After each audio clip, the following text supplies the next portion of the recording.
Harad, Yemen's main crossing point with Saudi Arabia. From here, thousands of workers, pilgrims and businessmen used to enter the kingdom.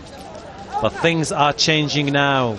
These people are being sent back by Saudi authorities. In the ongoing fight with the Houthi rebels, Riyadh is taking no chances. Its army is tightening the long and porous border with Yemen.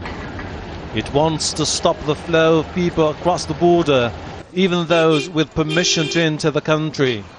Saudis fear the Houthi might cross disguised as workers to launch attacks and gather intelligence on military movements. And these are the ones who are paying the price. The authorities used to ignore workers crossing over illegally. That is not happening now. We, the illegal workers, had no problems in the past. Saudi authorities would just turn a blind eye and let us work. Now we are being arrested and evicted. The new conflict with the Houthis is making life very hard for every Yemeni planning to go to Saudi Arabia.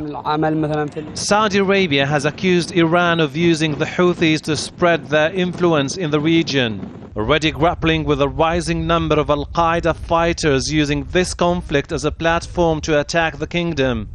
Saudi officials grew impatient with Shia Houthi fighters operating near the border, and after many warnings, Saudi jets began their biggest offensive in their southern border with Yemen.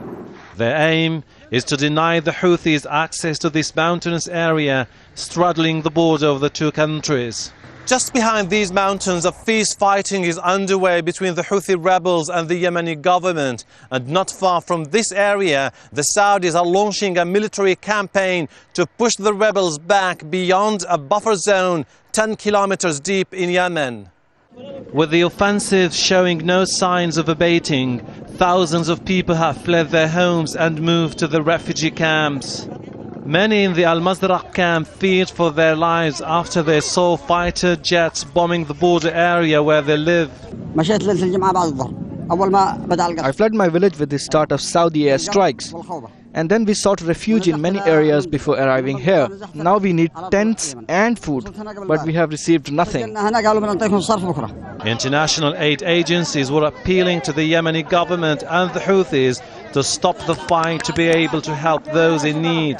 But with the escalation and the Saudi involvement, the number of displaced is likely to swell over the coming weeks. Ahelbarra, Al Jazeera, Harad, northern Yemen.